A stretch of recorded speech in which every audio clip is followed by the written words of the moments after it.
हिंदू शास्त्रों के अनुसार अब तक 3 युग सतयुग, त्रेता युग और द्वापर युग बीत चुके हैं और जो चल रहा है वह कलयुग है।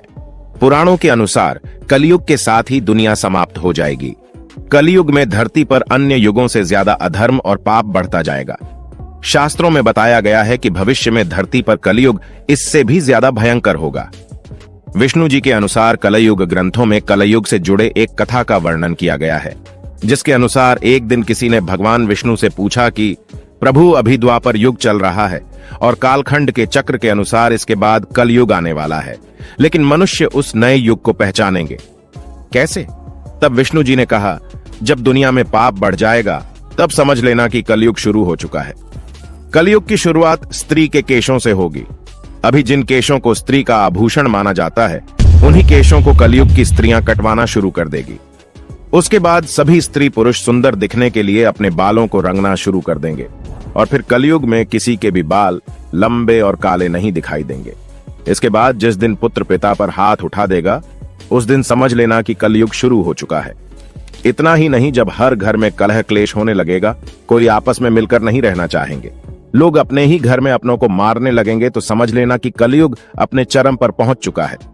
कलयुग के अंत में मनुष्य की आयु महज 12 वर्ष रह जाएगी। इस दौरान लोगों में द्वेष और दुर्भावना बढ़ेगी। कलयुग की उम्र जैसे जैसे बढ़ती जाएगी, वैसे वैसे नदियां सूखती जाएंगी। बेईमानी और अन्याय से धन कमाने वाले लोगों में बढ़ोतरी होगी। धन के लोभ में मनुष्य किसी की हत्या करने में भी संकोच नहीं करेगा। उसके बाद शिव और ब्रह्मा एक हो जाएंगे और फिर जब कलयुग हम सब पर हावी हो जाएगा, मनुष्य पूजा पाठ, व्रत, उपवास और सभी धार्मिक काम करना बंद कर देंगे। गाय दूध देना बंद कर देगी। मानवता नष्ट हो जाएगी। लद्दिकियां बिल्कुल भी सुरक्षित नहीं रहेंगी। उनका अपने ही घर में शोषण होगा। अपने ही घर के लोग उनके साथ व्यभिचार करेंगे। बाप बेटी, भाई बहन, कोई रिश्ते नहीं रह जाएंगे। एक भाई दूसरे भाई का ही शत्रु हो जाएगा। शादी जैसा पवित्र रिश्ता अपवित्र हो जाएगा। किसी की भी शादीशुदा जिंदगी ठीक से नहीं चलेगी। पति पत्नी एक दूसरे से बेवफाई करेंगे। कलयुग में समाज हिंसक हो जाएगा। जो लोग बलवान होंगे उनका ही राज चलेगा। दोस्तों, जैसा कि हम सब जानते हैं, अभी कालखंड का चौथा युग यानी कल युग चल रहा है, जिसे हिंदू शास्त्रों में सबसे श्रापित युग बताया गया है। ऐसा माना जाता है कि कलयुग जैसे जैसे अपने चरम पर पहुंचेगा, वैसे वैसे धरती से धर्म का नाश होने लगेगा और कलयुग के अंत में भगवान विष्णु कल की अवतार लेकर पूर्ण धरती लोक पर धर्म की स्थापना करेंगे। लेकिन आज की इस वीडियो में हम आपको बताएंगे कि महाभारत काल मतलब द्वापर युग में भगवान श्री कृष्ण ने कलयुग के बारे में ऐसी कौन कौन सी कड़वी सच्चाई बताई थी, जिसे अधिकतर लोग नहीं जानते हैं। इसलिए इस वीडियो के अंत तक बने रहे हमारे साथ, ताकि आप भी यह जान सकोगी श्री कृष्ण के अनुसार कलयुग कैसा होगा। अगर देखा जाए तो महाभारत सिर्फ हिंदुओं का धर्म ग्रंथ नहीं है, बल्कि इस ग्रंथ के अनुसरण से सारी मानव जाति को जीवन का संपूर्ण ज्ञान मिल सकता है। क्योंकि महाभारत में मनुष्य से जुड़े ऐसा कोई विषय नहीं जिसका वर्णन इस धर्म ग्रंथ में ना किया गया हो। उन्हीं में से एक प्रश्न का वर्णन आज के समय यानी कलयुग से जुड़ा हुआ है। महाभारत के अनुसार एक बार द्यूत क्रीड़ा में सब कुछ हारने के बाद 5 पांडवों को वनवास जाना पड़ा था। तब उन्होंने श्री कृष्ण से कहा, वासुदेव, द्यूत में अपना सब कुछ गंवाने के बाद हम 5 भाई द्रौपदी के साथ बन जा रहे हैं, लेकिन हम सभी के मन में प्रश्न उठ रहा है, क्या आप उसका समाधान कर सकते हैं? यह सुनकर श्री कृष्ण बोले, पहले तुम 5 भाई वन जाओ और जो कुछ भी दिखे वह आकर मुझे बताओ, फिर मैं तुम्हें सभी के प्रश्नों का जवाब दे दूंगा। फिर 5 भाई ने जाकर जो देखा उसे देखकर वह चौंक गए। फिर शाम को आकर 5 भाई ने एक एक करके श्री कृष्ण को बताया कि उन्होंने क्या देखा। नंबर 1, भीम ने कृष्ण को बताया कि मैंने देखा एक गाय ने अपने बछड़े को जन्म दिया, लेकिन वह अपने उस बछड़े को इतना चाट रही थी कि बछड़ा बेचारा लहूलुहान हो गया, जिसे देखकर मेरे तो होश उड़ गए कि भला कोई माँ अपने बच्चे के साथ ऐसा कैसे कर सकती है। तो श्री कृष्ण ने भीम से कहा कि इसका यह अर्थ हुआ कि कलयुग की माता अपनी संतानों पर इतनी ममता बरसाएगी कि बच्चों को खुद का विकास करने का मौका ही नहीं मिलेगा, जिसके कारण देह मोह माया में पड़कर बर्बाद हो जाएगी।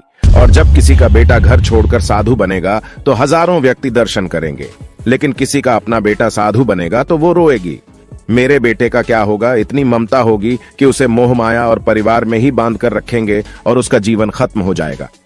नंबर 2, अर्जुन ने बताया कि मैंने एक पक्षी को देखा जिसके पंखों पर वेद की रचनाएं लिखी हुई थी। वह मरे हुए जानवर का मांस खा रहा था। यह सुनकर श्री कृष्ण अर्जुन से बोले, इसका यह मतलब हुआ कि कलयुग में ऐसे लोग होंगे जो बड़े ज्ञानी कहलाएंगे, लेकिन उनके आचरण राक्षसी होंगे, और कलयुग के मनुष्य धन और संपत्ति के लोभी होंगे। उनके पास कितना ही ज्ञान क्यों ना हो, और कलयुग में हर जाति धर्म के प्रमुख पद पर बैठे लोग विचार करेंगे कि कब इसको इस पद से हटे और हम उस पर बैठ जाए, और बहुत कम लोग ही महापुरुष और संत होंगे। नंबर 3, युधिष्ठिर ने श्री कृष्ण को बताया, तब मैंने देखा कि एक हाथी के 2 सूंड है, और यह देखकर मैं तो हैरान रह गया। तब श्री कृष्ण ने युधिष्ठिर से कहा कि कलयुग में ऐसे लोगों का राज होगा जो बोलेंगे कुछ और करेंगे, कुछ और अपनी प्रजा का शोषण करेंगे। मतलब यह कि कलयुग में शासकों के लिए आम लोगों का कोई महत्व नहीं होगा, वह तो बस राज करने के लिए शासक होंगे। नंबर 4, उसके बाद सहदेव ने बताया कि मैंने वन में देखा कि एक जगह 6 से 7 कुएं हैं, और आसपास के कुएं में पानी है, लेकिन बीच वाला कुआं काफी गहरा है, फिर भी उसमें पानी नहीं है। यह देखकर मुझे बड़ा अजीब लगा कि ऐसा कैसे हो सकता है। यह जानकर भगवान श्री कृष्ण सहदेव से बोले, इसका यह अर्थ हुआ कि कलयुग में पैसे वाले लोग अपने बेटे बेटी की शादी में या आलीशान घर बनाने में लाखों करोड़ों रुपए खर्च कर देंगे, लेकिन उसके पड़ोस में या उसका कोई भूख से मर रहा होगा तो वह उसकी कोई मदद नहीं करेंगे। और कलयुग में मनुष्य मांस, मदिरा, भक्षण, सुंदरता और व्यसन में पैसे उड़ा देंगे, लेकिन किसी के 2 आंसू पूंछने में उन्हें कोई रुचि नहीं होगी। नंबर 5, फिर नकुल ने श्री कृष्ण से कहा, मैंने देखा कि एक पहाड़ के ऊपर से बड़ा सा पत्थर लुढ़क कर सभी बड़े बड़े पेड़ों को नीचे गिरा देता है, फिर अंत में एक छोटे से पौधे से टकराने से वह रुक गया। यह देखकर श्री कृष्ण नकुल से बोले, इसका यह तात्पर्य है कि कलयुग में मनुष्य के अमर नीचे गिर जाएगा या मनुष्य का जीवन पतित हो जाएगा, और ऐसे में मनुष्य का जीवन धन की शीला से नहीं रुकेगा, ना ही सत्ता के वृक्षों से रुकेगा, लेकिन हरि नाम और हरि कीर्तन के एक छोटे से पौधे से मनुष्य का जीवन पतित होने से रुक जाएगा। इसी के साथ दोस्तों आपको बता दे कि जब आतंक अपनी चरम सीमा पर होगा तो भगवान विष्णु कल के अवतार लेंगे और पृथ्वी से समस्त अधर्मियों का नाश कर देंगे। इसके बाद कृष्ण जी आगे कहते हैं कि कलयुग में जब पाप अपने चरम पर पहुंच जाएगा और पृथ्वी लोक से धर्म समाप्त होने लगेगा, तब मैं कल के रूप में अवतरित होकर इस धरा को पापों से मुक्त करूंगा, और उसके बाद जो नया युग आएगा जो सतयुग कहलाएगा, अर्थात सृष्टि युग परिवर्तन का 22वां चक्र पूरा करके 23वें चक्र में प्रवेश करेगी, और फिर से नवयुग आरंभ होगा जो सतयुग के नाम से जाना जाएगा। तो दोस्तों वाकई में श्री कृष्ण की यह सभी बातें सही साबित हो रही हैं। दोस्तों मैं उम्मीद करता हूं आपको यह जानकारी अच्छी लगी होंगी। इस वीडियो को लाइक और कमेंट करके जरूर बताएं, और हमारे चैनल को सब्सक्राइब जरूर करें। इस वीडियो को अंत तक देखने के लिए तहे दिल से धन्यवाद।